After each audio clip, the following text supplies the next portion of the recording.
Yesu ashimwe. Reka twongere tubasuhuze inshuti bavandimwe bana b'Imana, twongeye kugirirwa amahirwe yo guhura muri uyu mwanya. Reka izina ry'Imana rihabwe icyubahiro. Twongeye kubaha ikaze mu byigisho by'ishuri ryo ku Isabato biyobora abakuze mu kwiga Bibiliya bica kuri iyi channel Ibyigisho TV.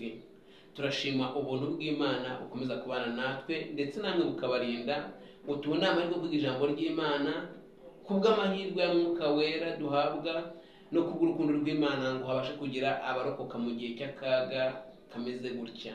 Ndi kumwe na Leonard Havugimana ku cyigisho cya gatandatu mu butumwa bwiza, mu nsanganyamatsiko z'ubutumwa bwiza bwo mu gitabo cya Yohana. Leonard, Isabato nziza, Uwiteka guhire. Reka mbahe ikaze muri shyira imbere y'Imana twinjira mu cyigisho cya gatandatu. Turagushimira Data wera mu ijuru, ntabwo icyubahiro. Amen. Ntabwo icyubahiro kuko udukunda ukatwitaho kandi ukaduha Yesu Kristo nk'impano ikomeye y'ubugingo buhoraho. Kandi ntabwo wadusize gusa, dusigiye ijambo na Mwuka Wera kugira ngo ufatanye natwe tubwire n'abandi by'inkuru nziza y'agakiza ka Yesu Kristo. Ubwo rero Mwuka w'Imana ari kumwe natwe dufashe kugira ngo yumvikanishe ijambo n'abazaryumva rizagira umusaruro mwiza muri bo no muri twe, ku musozo twese tuzakizwe mu bwami bwawe mu izina rya Yesu. Amen. Murakoze cyane. Ku Byigisho TV hano tumaze igihe twigana imigisho, biradushimisha ubuhamya mutanga munyuje muri komenti cyangwa muduhamagaye mutubwira iki ijambo ry'Imana ririmo rikora mu mitima yanyu rica kuri uru rubuga. Ntitwifuza irindi shimwe iryo ari ryose uretse kumva yuko hari imitima yeguriye umwami Yesu. Ibi ngibi biba bihagije, biradushimisha kuko niyo ntego nyamukuru twashingiye uru rubuga. Nimujya mu biganiro byacu muzahasanga amagambo avuga ngo kuko kwihana ibyaha ndetse no kubabarirwa bikwiye kwigishwa abantu bose bihereye kuri twebwe bikagera i Yerusalemu, bikagera i Samariya ndetse namwe mudukurikiye. Igihe Yohana yari ku gitabo cya Yohana intumwa ya Yesu, Yohana ukundwa, ngo yandikaga ibintu byose bishobora kwerekana ko Yesu ari umwana w'Imana. Ngo kandi ngo nyuma kubyerekana kugira ngo mwizere, nimara kwizera mukizwe. Niyo mpamvu muri ino tuzigisha, nubwo hari amateka menshi yo kubabwiramo, ntidufite indi mpamvu yose yo kuvuga cyangwa ikindi cyose uretse kwerekana nama w'Imana ukora ibyaha byo ari mu isi, kuko ariyo ntego y'umwanditsi w'ikino gitabo. Ibindi bihamya Yesu, kuva twatangiye tuba tureba ibihamya Yesu. Uyu Yesu tugomba kumubahamiriza kuko ari we bukiriro bw'abantu bose ari ku isi. Kubaho kwacu, kugenda uko turi n'amahirwe yacu y'ejo ni Yesu. Niyo mpamvu turimo tumuhamya cyane. Nanjye nimanikwa hejuru y'isi nzireherezaho abantu bose. Uyu ni Yesu wivugiye aya magambo ngo nanjye nk'uko Mose yamanitse inzoka mu butayu, niko umwana w'umuntu akwiye kumanikwa kugira ngo umuntu wese umurebyeho abone ubugingo. Nanjye rero nimanikwa, noneho ndivuze ninjye uzamanikwa Yesu. Igihe nzamanikwa nzireherezaho abantu bose. Si ibyo gusa, ahubwo azarehereza isi n'ijuru byongere azabyegeranya, umwore wacitse azawutunganya. Yesu ntapfa kuvuga ibintu bitangaje bimwerekeyeho, ntabwo apfa kwivuga ubundi nko kwivuza hano, cyangwa ibivugwa uwo ari we, cyangwa uwamworohereje, cyangwa ibivuga aho yaturutse. Ahubwo yagaragaje uwo yari we binyuze mu bitangaza n'ibimenyetso yakoraga. Akenshi akoze ibitangaza n'ibimenyetso na kwizera. Dore uko bamwe bahamyaga ibyo ku mugaragaro, bahamya ibya Yesu. Ibya mbere ni uko abantu benshi mu bahateraniye baramwizera bitewe n'ibintu babonye. Noneho harya Kristo naza mugira ngo azakora ibimenyetso byinshi biruta ibyo yakora. Ubu ni ubuhamya bw'abantu bw'abateraniye. Yesu uzagakora n'uwuhe? Yasongeye amagambo ye n'ibikorwa byahamije ukuri kw'ibyo avuga. Ariko nk'uko ibikorwa bikomeza, itandukaniro riba mu bantu. Gukira k'umuntu wo ku kidendezi cy'ifite sida kwabyukije uburakare bwa bamwe mu bayobozi. Ikiganiro cyabereye i Kaperinawumu cyakurikiye kugaburira abantu 5,000. Ibyavuyemo ni ukwanga Yesu kwa rubanda nyamwinshi. Umuzuko wa Lazaro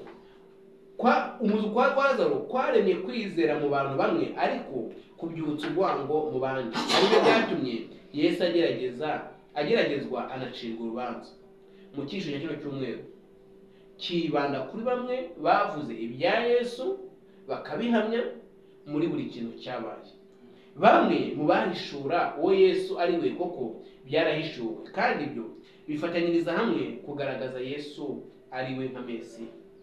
Hano riho nari utaraza wenda mu gihe cy'uvugaho twavuze ubushize Yesu ibitangaza byose yakoraga, amagambo yose yamuvagamo y'ubugingo, yasigaga ari abantu aruhuye, abohoye ku ngoyi z'umwanzi, ariko agasigara n'abandi aboshye adanangiye.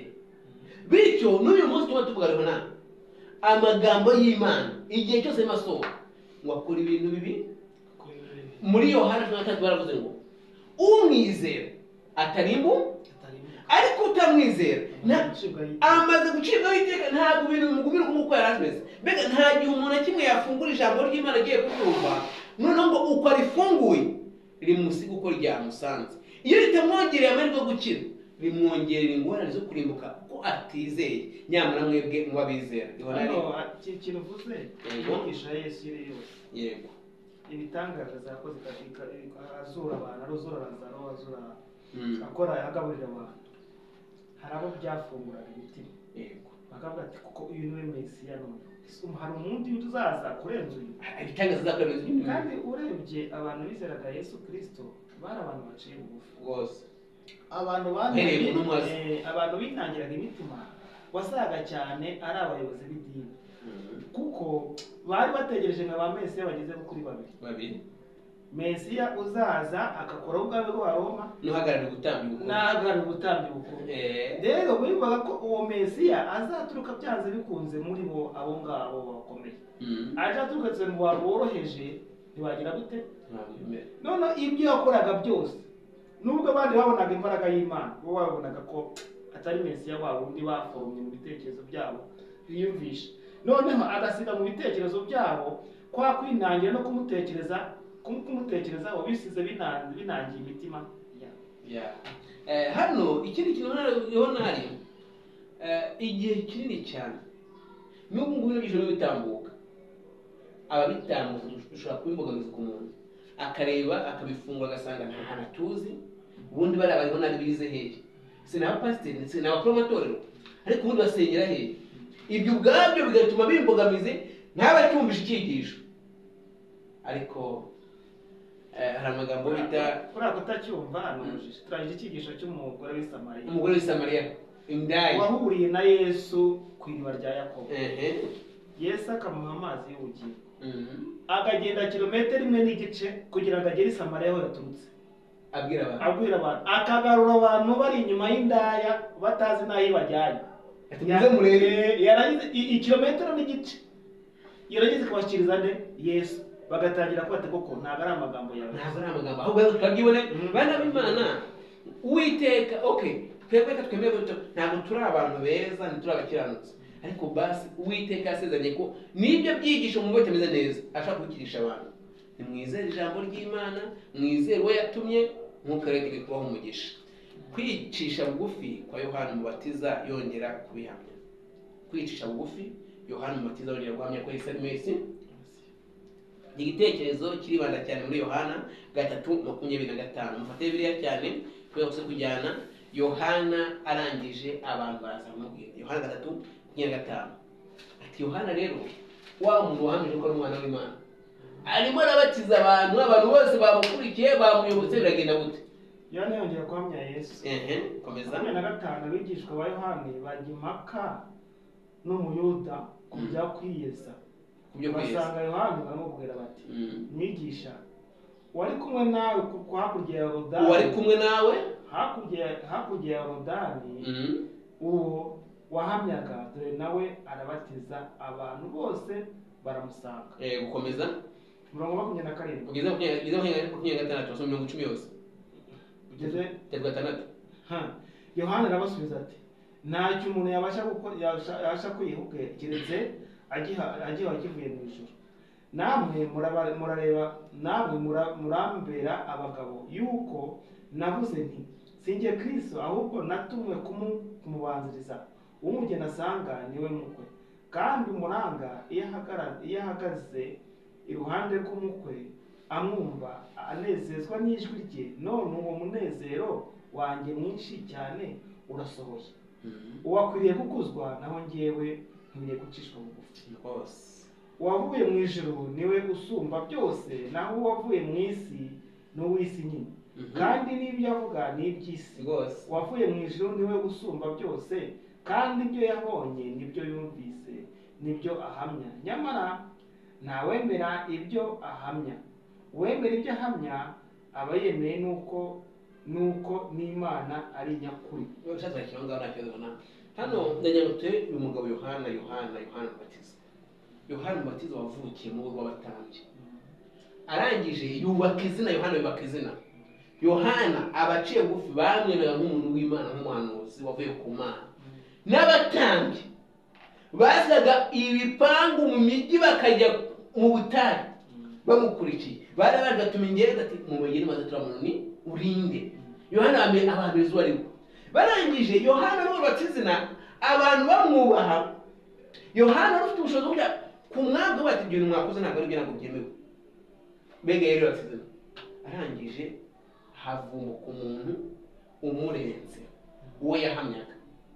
Noneho bati yewe iva ku muntu ugere by'abantu kandi n'uvuye ku Mana n'Imana murabagoye ko nabwiye ngenda hari umunsi gukora mu gihe cya, ariko hari uruzazo ndenze namuberetse ko ari uriya ntashobora gupfundisha inkweto ze.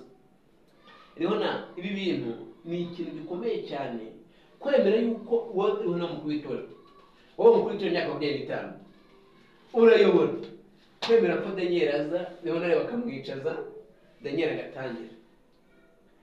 Uzareba aho ibintu bibaye, aho umuntu warubatse izina bamwicaje hakagira undi uhaguruka, akenshi abantu bicaje batangira kurwanya bamwe bahagurutse, aho kugira ngo bavuge ko igihe cyabo cyarangiye.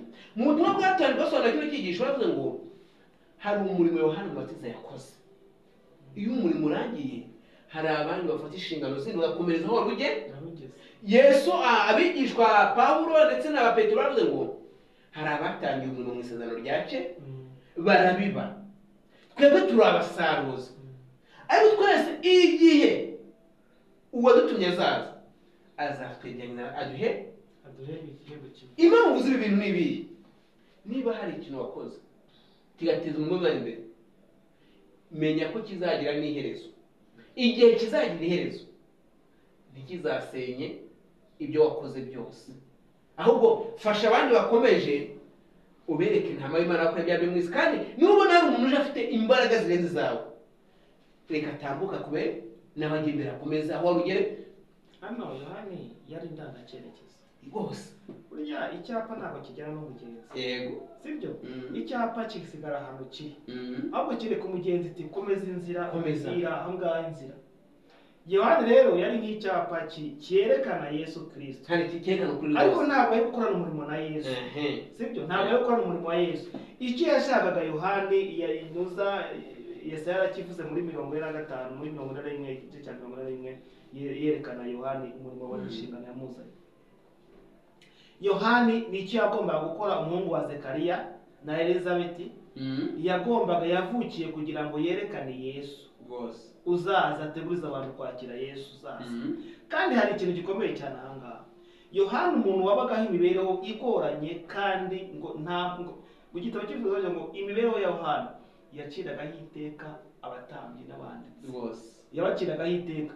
Reba umuntu w'umuhanuzi wibera mu butayu, wambara imyenda y'impu, urya ubuki bw'ubuhura, ubaho nabi, ariko amagambo amuvamo yari afite imbaraga icengera umutima, ikagenda igahinguranya ku buryo abantu yamenaga imitima, abantu bakaza kumushakaho umuti w'ikibazo, ariko agaca bugufi igihe cyose yari yiteguye. Igihe cyose igihe Yesu aje gutanga ibitabo nawe akicara akiga, ngo igihe Yesu yamusanga ku mazi ngo mubatize, Yohana abaze ese ndi umuntu ukomeye ko se so wari ukwiye kumbatiza?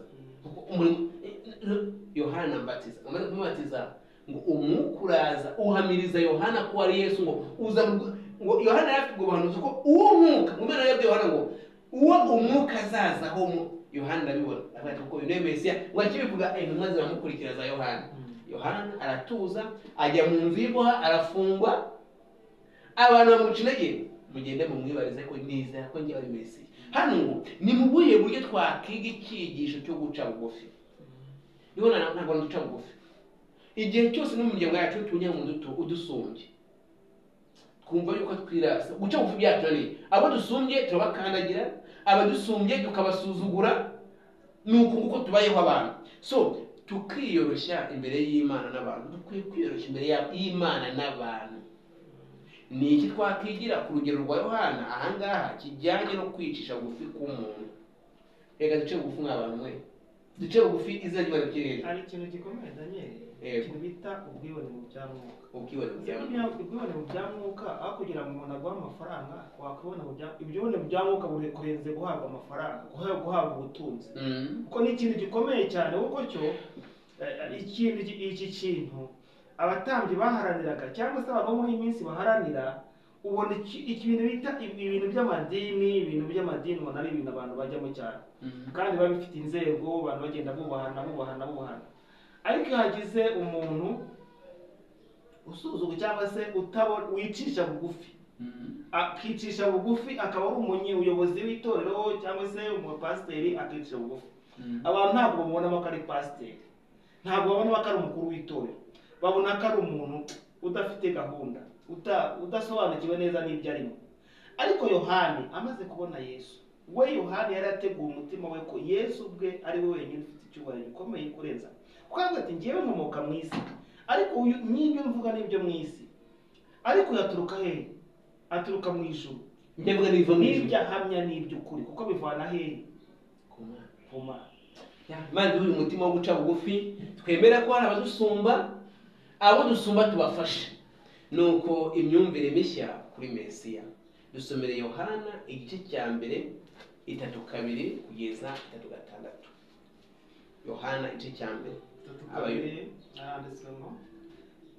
Kandi Yohani arahamya ati, nabonye umwuka amanuka ava mu ijuru asa n'inuma atinda kuri we. Yego. Icyakora sinari muzi keretse ko yantumye kubatirisha amazi, yambwiye iti, uzabona umwuka amanuka akagwa kuri we, uwo ni we Mesiya ubatirisha umwuka wera.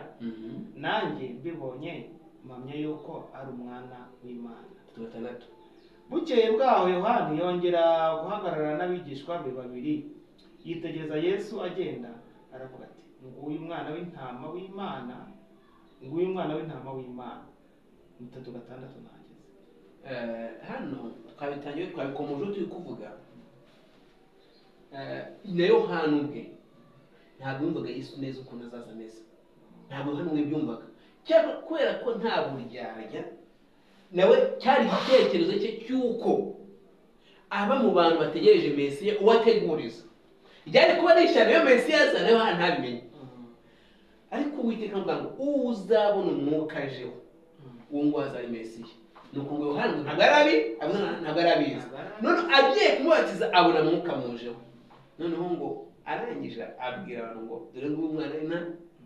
Hano Abayahudi cyangwa Abayuda bafite igitekerezo cy'uko hari Mesiya uzaza. Ibe babizi ko azaza. Babivuze ko bavuga ko obviously babategereje Mesiya babangahe babiri. Uzaza arwanya Uburoma akababatura, uzaza akaba umutambyi mukuru uhoraho. Ibi bintu bitegereje kandi nawe akagira mu batambyi aho ngaho bakamuha formation. Noneho Yohana we hano mutuma kugira ngo imyumvire mishya kuri Mesiya. Yohana abasobanura ko Mesiya uzaza ikintu azaje guhangana nacyo, ngo uyu ntama w'Imana ukuraho ibyaha byari mwi hari ibyo bari mu isi. Abaroma nabo bari barimo, Abayuda barimo, bose bari hano. So nuko Pawulo asobanura ngo noneho menye neza so ndabiteruka ari gusobanura mu Bakorino ku cyiciro cya Korintho, menye yuko ari Petero mu banyamahanga, mu Bayuda, abakora ibyo gukiranuka Uwiteka arabemera. So bityo imyumvire mishya ikwiye kugerwaho n'abantu bose bateze amatwi umunsi, abantu bakamenya ko icyo Yesu akora aje mu bugingo. Somera rwa kabiri rwa Timoteyo 3:16. Abantu bakwiye gusobanukirwa umurimo wa Mesiya. Hasubira ikibazo. Abantu bakwiye kumenya umumaro wa Mesiya, cyangwa umumaro w'ijambo ry'Imana n'umumaro w'Imana. Kuko uyu munsi hari ibintu utegereje ku Mana ibona. Dukwiye kugira imyumvire mishya kuri Mesiya, ku ijambo ryayo no ku Mana. Ugere usoma gahoro. Ibyanditswe byera byavuzwe n'Imana. Aho nga ibyanditswe byera byahumetswe mu guhumekwa n'Imana. Kwihe mpamvu? Nihe mpamvu ibyo byera byavuzwe n'Imana? Kandi bigira umumaro wo kwigisha umuntu. Ikintu Uwiteka bihumekeye cyonyine, ikintu Mesiya yaziye kuri iyi si ni ukwigisha iki? Impamvu n'umushyize byera ni uko Mesiya ukabonye ko muri Yohana mbere ari ijambo yahoranye n'Imana, kandi ijambo yari Imana. Mu uyu jambo cyangwa ibintu bya byose byahumetswe n'Imana, nicyo hano hamije hano ngo bigira umumaro wo kwigisha iki? None bimwigisha iki rero? Ikintu cya mbere byako byera cyangwa ikintu cya mbere Yesu yaraje gukora hano kuri iyi si ni ukugira ngo umuntu yemezwe. Ikibazo cy'icyaha cyari gihangayikishije ijuru, ikibazo cy'icyaha cyari cyamaze gukora agatende mu ijuru, niyo kintu nyamukuru cyari cyahangayikishije Yesu. Komeza cya kabiri kumve, no kumutunganya. Ibyo byera cyangwa iyo Yesu amaze guhura n'umuntu akamwemeza icyaha, amaraso ya Yesu arahagije ngo akize, kandi bigatoza umuntu w'Imana gukiranuka. Somera n'isome ngwemba kuri ino ngingo. Ngera mu Baheburayo, ngenda mu Baheburayo mvuga kuri ino ngingo kugira ngo wenda tubyumve neza. 4:12 Abaheburayo mvuga kuri ino ngingo yeho 4:12. Ijambo ry'Imana rizima rifite imbaraga. Ijambo ry'Imana ni rizima kandi muri ryo harimo imbaraga.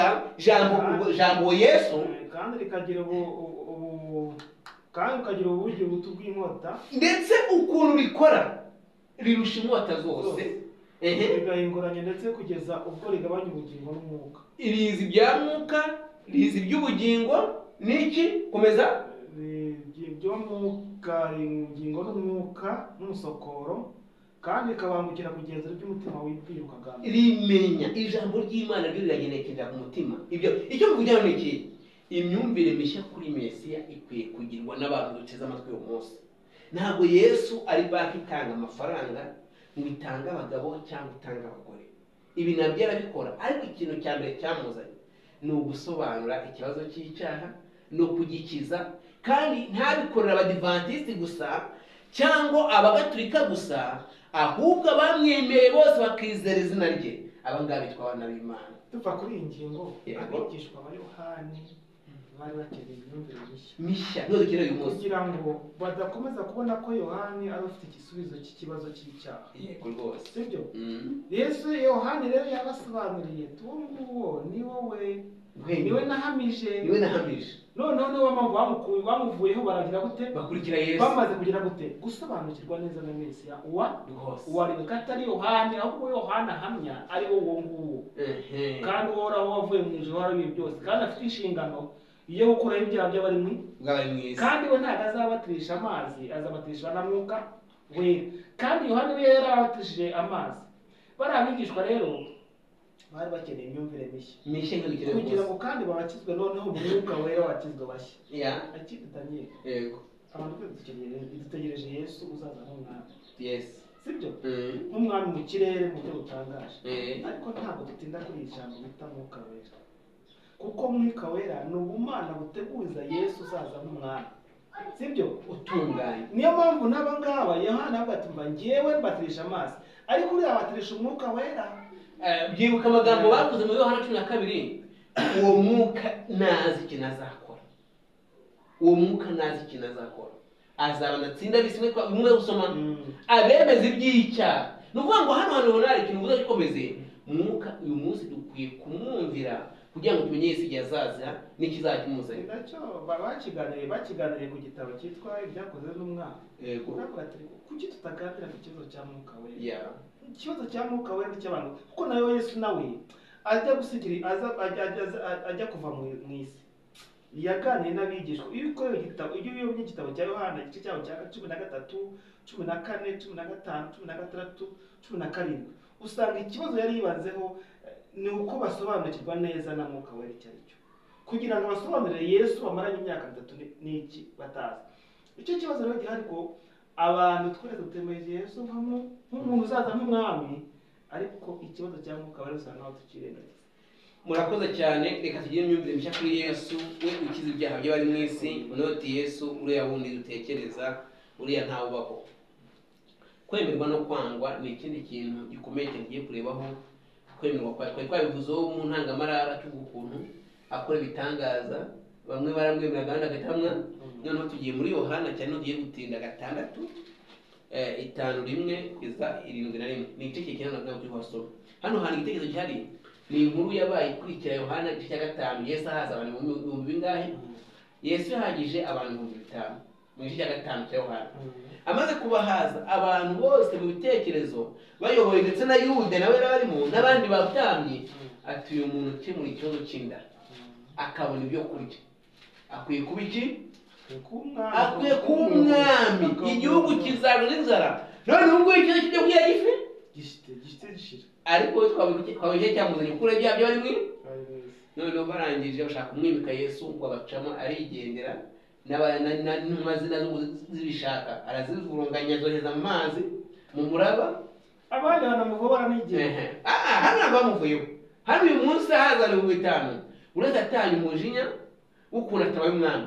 Ngo bwarakeye mu gitondo rero mu gice cya 6, bwarakeye mu gitondo Yesu n'abishwe ari bagiye kuruhukira, abona igiriri cy'abantu kiramusanze ngo mwigishe, twabakurikiye twabashatse cyane twababuze. Yesu aravuga ati ndabizi n'ibyo yagiye munshaka, si amagambo y'ubugingo avuga ku cyaha nababwiye, si ubutumwa bwiza mwanyumvanye, ahubwo icyatumye munshaka ni ya mitsima. Nyamara ndabwira ngo mushaka imitsima mushaka ubugingo buhoraho. Ibi bintu ubyibuke, Yesu yarebye n'umusamariya mwiza n'umusamariyakazi kwiba, ati amazi yahora amazi amara inyota. Noneho abantu bavuga ati burya se si ya mitsima yaduhaye gusa, burya afite n'umutsima umuntu ashobora kurya ntazongere gusonza. Ikibazo cya Nikodemu, ikibazo cy'umusamariya, ikibazo cy'abantu bamukurikiye. Ariko hano hantu ubona ndege ngo atinde, niko n'iki kibazo ntabwo cyamuciye intege cy'ukuntu ashobora kujya kwa kabiri. Yari gukenera bisobanukirwa iby'umusamariya w'amazi y'ubugingo, nawe yagukeneye bisobanukirwa. Ariko mu gice cya 6 Yesu akivuga iby'umutsima, niho tugiye kwibanda cyane. Abantu baratangaye, burya afite umutsima w'ubugingo. Dore kuri uwo mutsima w'ubugingo ko hari imitsima Mose yatangaga abantu bayiye bagapfa. Iyo mitsima ufite wowe ni yahehe? Abantu barya bagahoraho. Umugore w'umusamariya ukamugambo yavuze ko aya mazi ari iriba rya sokuruza Yakobo, abayambwiye ko bapfuye. None aho ayo mazi y'ubugingo uyavoma n'undi yavome n'akabidugiro. None ko basukura imitsima. Yesu aravuga ati umutsima ni umubiri wacu. Noneho bibacinye ibyo bintu byo kuvuga gusa bazababana gute? Yesu hano baravuze bati mu buryo bw'imitekerereze ya kimuntu. Ibyo bishobora kuba byari bigoye Yesu. Ubushake bw'ibyo nteko y'abantu bwari bushimishije, bari bafite ubushake pe bose wo kumukurikira, ariko ikibazo mbese hari uwanga gukundwa, ariko babonye abantu basubira inyuma bakifata bibaza ku muntu bica intege, kubona abantu bamusigaho bakigendera. Yesu yaribajije biramera bite ko abantu 12 nibagendana nawe bari ni icyerekezo kibaye ngo ninjye mutsima wavuye ku Mana, ninjye Mungu mubaje tujye umuntu uvuga ko umuntu ari inyamaswa zitaribwa. Noneho Yesu bavuga ngo uri muri gye ngo muri gye. Arangije hano n'usoma hano mu gice cya 6 ngo kuva ku bantu no ku ntumwa rero bacitse intege. Abantu bose bagenda umwe basubijwe intege na Petero. Noneho Petero yasigaye umunyamahirwe, aravuga ati se twakubaho tukajya he ko ufite amagambo y'ubugingo. Noneho Yesu avuga amagambo hano ushaka gusoma ku murongo cya 6 ku murongo wabo wa 62 aravuga ngo umwuka niwe utanga ubugingo, naho umubiri ntacyo umaze. Amagambo yamubwiye niyo muha kandi ubwo bugingo. Kuba mvuga ngo umuntu si ngiye mugiye kurya umubiri wanjye, ahubwo amagambo babwira ava muri njyewe niyo mwuka kandi ubwo bugingo. Noneho ngo akibura kuvuga bano barasobanukiye bamwe, ariko abandi badatekereza. Abandi ku murongo wa 63 ngo barorera kumukurikira. Yesu yavugaga ni nk'ibyo umunsi ijambo ry'Imana abantu kumvira ry'Imana ababwiye umutsima ntibasobanukira umutsima icyo aricyo, ntitwakuga turigendeye. no amagambo abwira no mutsima ni wo mwuka kandi bwo bugira Petero twavuga none ko amagambo ko ari utanga kwakuvuga tukajya he ari ikintu gikomeye Daniel kwemerwa no kwanga urabona ukuntu abantu bakurikira Yesu Yego. muri iyi minsi ya none ndetse bakabivanamo n'inyungu zikomeye nyinshi. so urabona aba bantu bakurikiraga Yesu ntabwo twabatandukanye n'abantu bakurikira Yesu muri iyi minsi ya muri iyi minsi kuko nta nubwo ducamo iteka ngo ni abantu babi ni abantu beza bafite icyifuzo cyiza nk'uko abigishwa bari bafite icyifuzo cyiza ariko ikibazo gihari aha ngaha barashaka kubibyaza umusaruro w'ibintu bifatika bari bazi ko Yesu yongera kuzana imitsima akabaha atari we mutsima w'ubugingo so kandi bari babonye neza twa dufi ukuntu yadutubuye kandi aho nta mitsima yari hafi aho ngaho urabona ko abantu bakurikira Yesu muri iyi minsi ya none no gushaka uburyo babona imitsima ifatika iby'ubugingo byo ntabwo tuzi umuntu n'umutima we ariko iby'ubugingo byo bifite ikibazo kuko urabona niyo ubona abantu bashima Imana ubona bashima ibintu bifatika mu Yesu yabahaye ariko ubuhamya bw'ibyo Yesu yakoze by'ubwo Yesu ari we ntabwo bafata ibintu bifatika byo muri iyi si bishobora gushira n'umunsi n'umwe imodoka amazu ibintu bifatika nk'ibyo ngibyo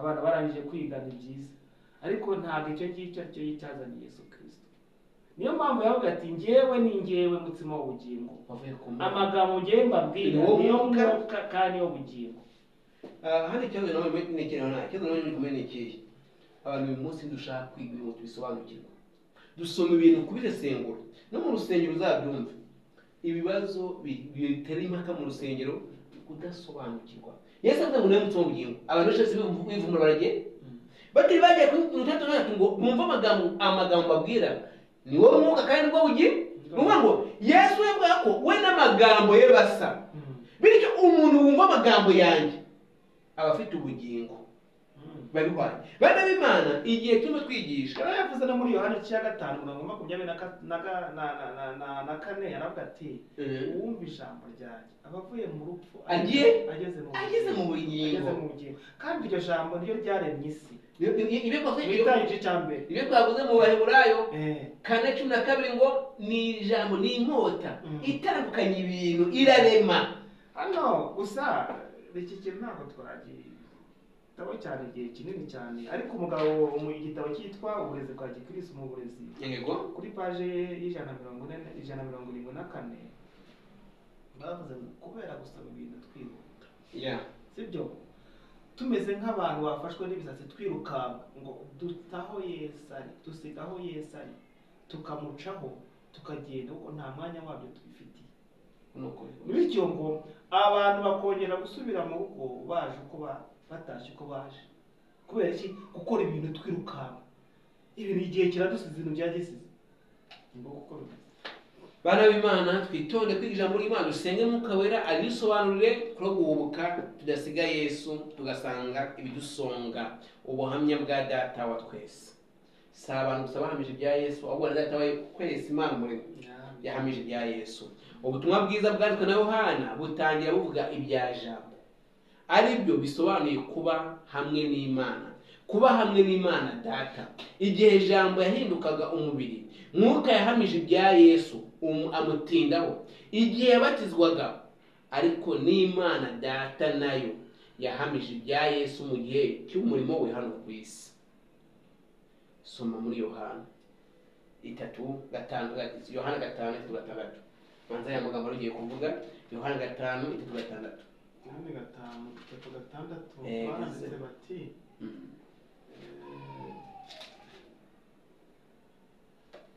tugatandatu ariko mfite ibimpamya biruta ibya Yohana kuko imirimo data yampaye ngo nyisohoze iyo mirimo nkora ariyo impamya ubwayo yuko data ari we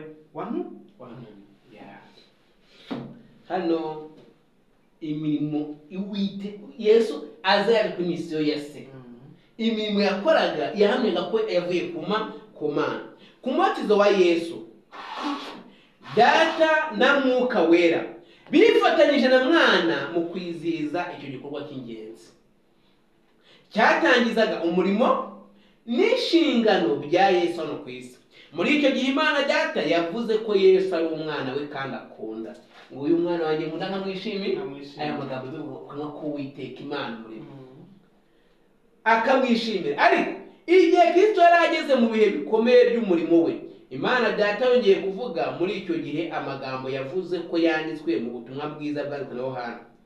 Ibintu byari bigeze ku musozo w'iminsi iheruka y'umurimo wa Yesu hano ku isi. Abayobozi b'idini bananiwe kumuhagarika, bashakashaga kumwica birenze uko bari barigeze babigerageza.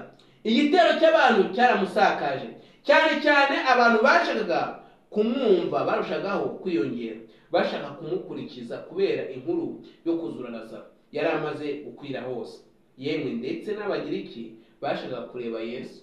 Murabyibuka neza? Mutwekeye ngo bahamagare mutweke Yesu. Data ubahiriza izina ryanjye. Imana Data yongeye kuvugira mu ijuru iti ndaryubahirije kandi nzongera kuryubahiriza. Nk'uko twabibonye isaha ya Yesu yo kubahishwa yari iyo ku musaraba, niyo mpamvu ibya Data byo uhamya Yesu abiganisha ku gitambo gikomeye cya ntama w'Imana ukuraho ibyaha by'abari mu isi. Ni ukugera ku musozo w'umurimo wo ku isi. Urupfu rwe yapfuye mu cyimbo cyacu cyari igihano cyuzuye cy'ibyaha byacu, kandi muri we binyuze mu kwizera ntabwo tuzigera tujyaho n'icyo gihano. Hano Yesu, kuba icyo Yesu yakoze n'Imana yaracyemeye. Uyu munsi wowe neza amatwi, Rihonari na Daniel tukaba twaratsindishijwe ku maraso ya Yesu. Yesu yarubahirijwe. Birumvikana Daniel, yego, Imana yubahirije Yesu mu gice cyaho cya 3 cya Matayo ku murongo wa 17. Ijwi rivugira mu ijuru avuye mu mazi ati nguyu umwana wanjye nkunda amwishimira. Iki gikorwa noneho kugira ngo kigere ku musozo, nuko Imana Data wa twese Yesu yari guhamya Yesu ko ari umwana w'Imana apfira i Kalvari. Niyo mpamvu babaze ngo Imana Data wa twese ntabwo ari kubahirizwa cyangwa se ngo Yesu yubahirizwe atari uko ageze i Kalvari. Ni Imana Data wa twese, kuko hari Kalvari hari ibintu byahabereye bihamiriza isi amaze ataracumuye n'isi turimo, n'isi Imana Data wa twese n'abamarayika n'ibizima byose biboneka ku isi byose, ko Imana Data wa twese yubahirijwe. Icyo yavugiye mu nama y'agakiza igisohoje, ko isi yongeye kugaruka mu biganza by'Imana, kiretse tutabishaka. Ariko igitambo kirabonetse, nta kibazo kigihari hagati y'iki y'umunyabyaha n'Imana. Igitambo kirahari. Hano niyo mpamvu bavuga ngo bongere kugaruka cyane ku musaraba w'i Kalvari, kuko umusaraba w'i Kalvari ni igihamya cy'Imana, cy'urukundo rw'Imana. Nanone kandi igitambo cy'i Kalvari ni igihamya Data wa twese, kari Imana y'ukuri ikiranuka kandi yera, ikunda abantu kandi ifite umugambi wo kubifuriza ibyiza no kubaha ibyiza. Si ubuhamya bw'Imana Data gusa, ndetse n'abandi bantu na rubanda. Iyo bavuze rubanda, ni abantu rubanda bose banamwishe. Nuko ku munsi uheruka, iyo minsi mikuru ari wo munsi uruta iyindi, Yesu arahagarara avuga cyane ati umuntu nagira inyota azaho undi anywe. Unyizera imigezi y'amazi y'ubugingo izatemba iva mu nda ye, nk'uko byari kwivugwa nk'uko Yohana yanditse inshuro nyinshi, aho Yesu yavugiye yivuga ubwe ashize amanga, avuga uwo ari we n'icyo yaje gukora muri iyi si. Imirongo tubonye haruguru yo muri Yohana ni ikindi gihamya cy'ibyo Yesu yivuzeho ubwe n'icyo yakoreye abo bose baza aho ari. Ibyo nabyo ni ibihamya bitangaje yivuzeho. Bamwe bavuga ko ari umuhanuzi ba kera, niko abenshi bamuhamyaga. Abandi batekereje ko Yesu ari Kristo, ariko ibyo byabyukije impaka z'uko Mesiya ataturuka i Galilaya, kandi ko agomba kuba akomoka mu gisekuru cya Dawidi, nanone akaba yaravukiye i Betelehemu. Nyamara ibyo byose byari ukuri ku bijyanye n'inkomoko ya Yesu, bigeranye n'ibivugwa muri Matayo 1 ndetse na 2.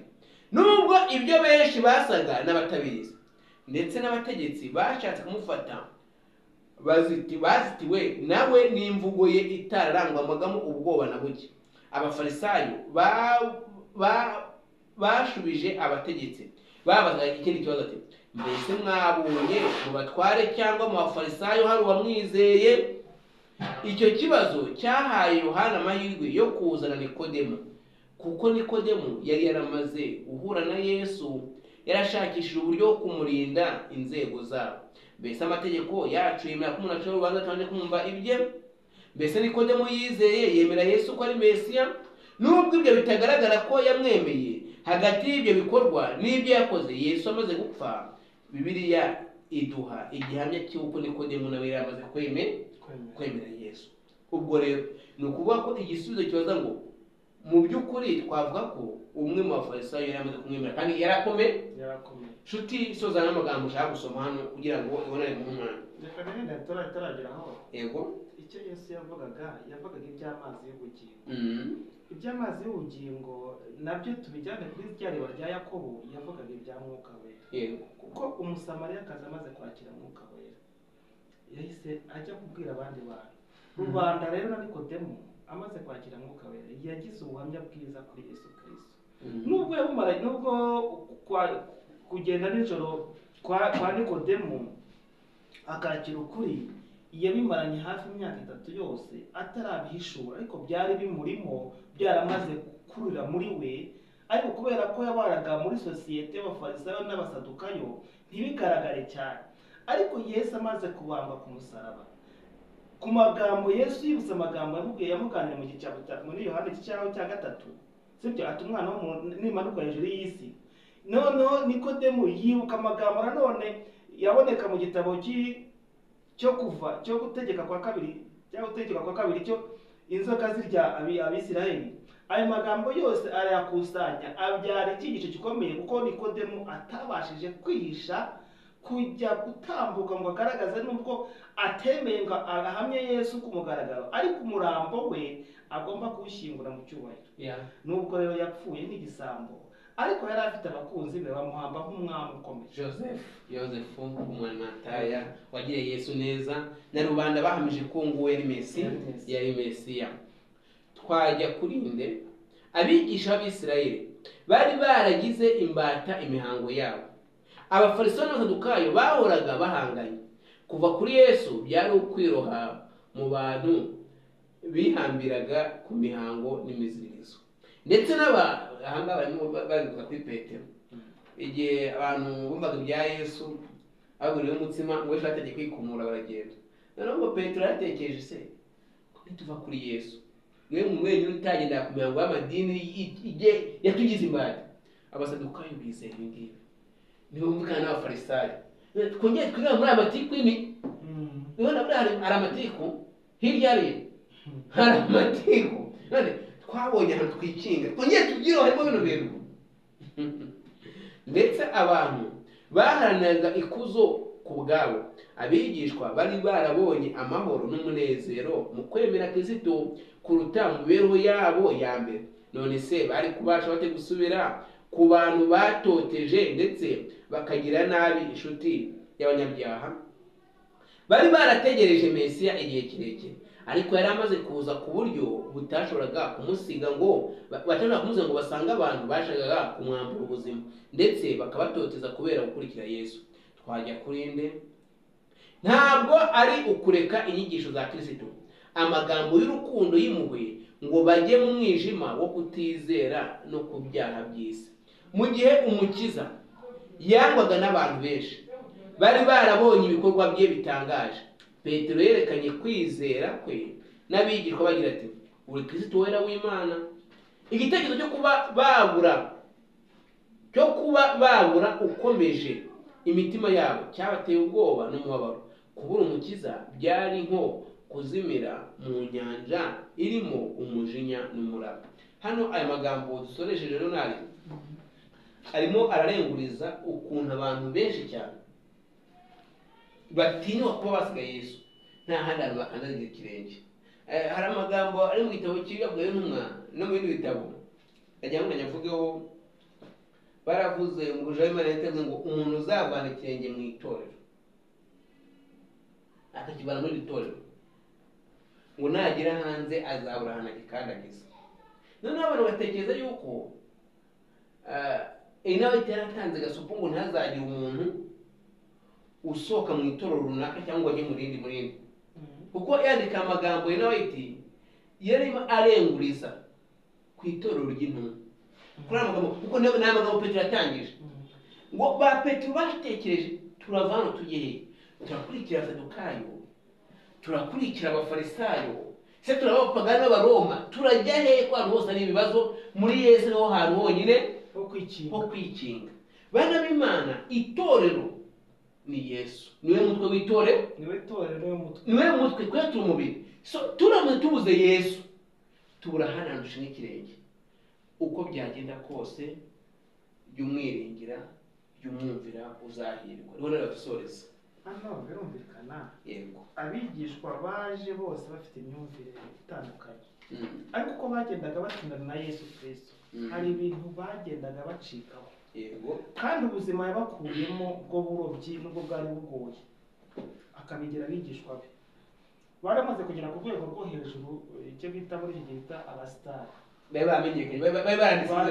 bari baramenyekanye noneho rero ibihamya byagendaga bitangwa n'intumwa zabajije Yesu abariya hano mu tubatiza ari abo bigishwa ba Yohani bandi bagiye basiga Yohani bagana byari ibihamya bikomeye ikindi cya kabiri bavuze yuko ubuhamya bwari muri iriya miryango y'intumwa uburyo abagore babo abana babo inka zabo amatungo yabo byororotse byagwiriye byabaye byinshi ngo basange ibibazo mu miryango ngo basubira kureba imiryango bagasanga ibibazo byose byarakemutse n'ibyo byo byaraniranye ngo bose byarakemutse noneho icyo gihe ikindi cya kangahe nuko ubuzima abari bo iby'umwuka babagamo bwari ubuzima bw'amatiku bahanganye kandi budafite icyerekezo sibyo kandi bucira abantu hiteka butabaho ibyiringiro n'ubu muri iyi minsi ubuzima bw'amadini ni ubuzima budafite icyerekezo bimwe na bimwe sibyo ntabwo twareka kutajya mu madini cyangwa se ngo tujye ku matorero